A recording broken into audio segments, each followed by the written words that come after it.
Bangla live 24/7-এ আপনাদের সকলকে স্বাগত জানাই। আর্থিক প্রতারণার মামলায় ইডির চার্জশিটে প্রিয়াঙ্কা গান্ধীর নাম, লোকসভার আগে মাথায় হাত কংগ্রেসের। আর্থিক প্রতারণার মামলায় ইডির রাডারে কংগ্রেস নেত্রী প্রিয়াঙ্কা গান্ধী।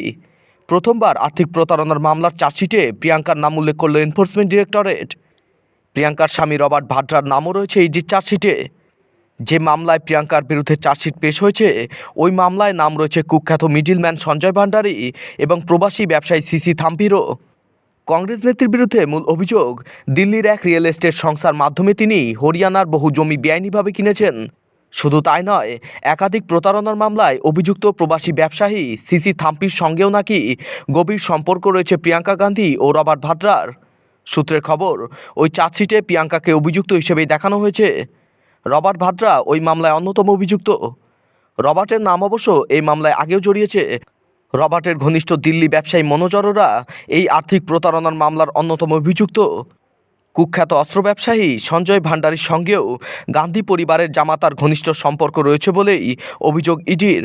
প্রিয়াঙ্কার নাম এই চার্জশিটে প্রথমবার এলো। গান্ধী পরিবারের দুই সদস্য সোনিয়া ও রাহুল ইতিমধ্যেই ন্যাশনাল হেরাল্ড মামলায় ইডি ও সিবিআইয়ের স্ক্যানারে রয়েছেন। রাহুল সোনিয়াদের ইতিমধ্যেই জেরার মুখে পড়তে হয়েছে, এবার প্রিয়াঙ্কাকেও ইডির মুখোমুখি হতে হবে। লোকসভার আগে যা কংগ্রেসের জন্য বড় ধাক্কা হতে পারে। এমনিতেই এবার লোকসভা নির্বাচনে খোদ নরেন্দ্র মোদীর বিরুদ্ধে প্রিয়াঙ্কা গান্ধী প্রার্থী হওয়া নিয়ে জল্পনা রয়েছে। তার আগেই কংগ্রেস নেত্রীর ভাবমূর্তি বড়সড় ধাক্কা খেল।